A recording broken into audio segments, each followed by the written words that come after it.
Hello everybody, my name is Danille. I will write my name on the screen for you. And today I'm going to give you a lesson on cultural differences in business. Now you probably have had many problems if you've done international business in trying to understand the customs and behaviors and thoughts of your clients or of your colleagues in different countries. So let's start the lesson now. So our first portion of our series is the cultural differences in business in reference to learning to see through the cultural lens. We will talk about what the cultural lens is in this session. And in future sessions, we will cover other topics about culture and business.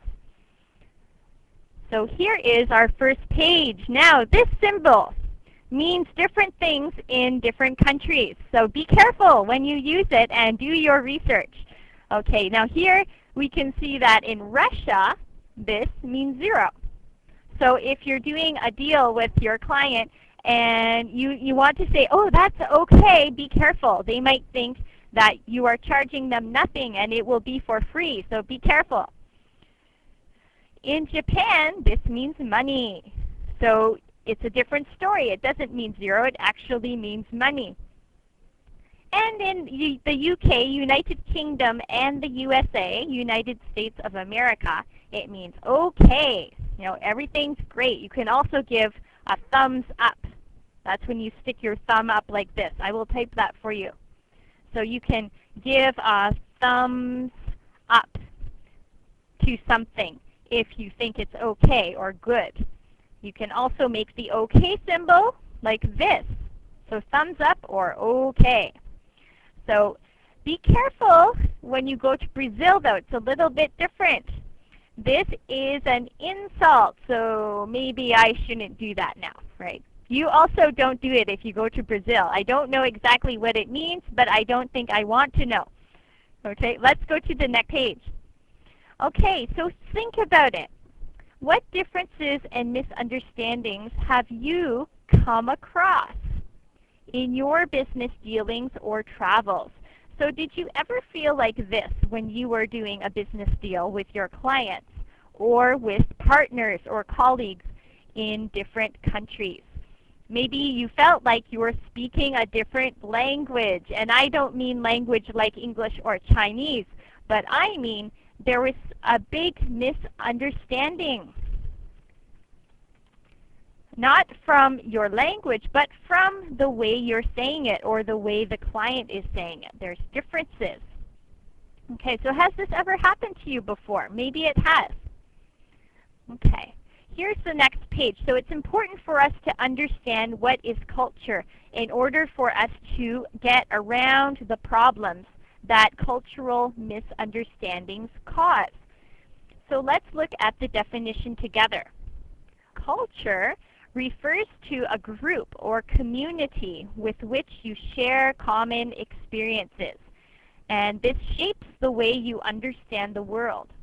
So this means if we all have different communities or groups that we belong to, that means we all understand the world in different ways. So there's many different cultures. We are not just talking about countries. We're talking about differences between groups of people within communities. So there's all kinds of cultures in the world. The same person can belong to several different cultures depending on his or her birthplace, so where they were born, nationality, so which nation or country they belong to, ethnicity. Ethnicity talks about cultural traditions that belong to a group, like what language they speak, what customs they have, what traditions they have. And part of this is where they were born. Family status. So status is the level of money that your family has. The social status, if everyone respects who your family is, if your family has a very powerful position. There's also cultural differences in gender. So this means whether you are a man or a woman. Those are two different genders that exist, man or woman. Age differences. Of course, differences in language. So you and I have a different culture because my first language is English and your first language is something else, maybe Chinese or Taiwanese, for example.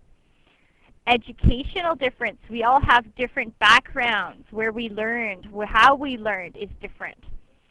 Physical condition. So our bodies are different. Maybe if someone is born with a less muscular or strong body, that can cause a difference in their lives. Or if they are born with some type of handicap or disability.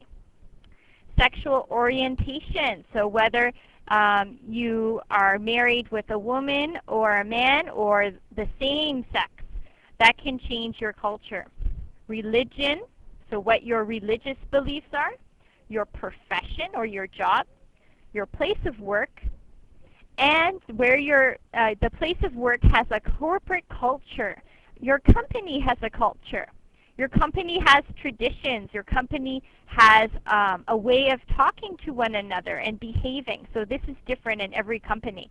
So it's important to be aware of your corporate culture, to understand your employees and who they are and their backgrounds, to get the most out of them and to treat them as they wish to be treated.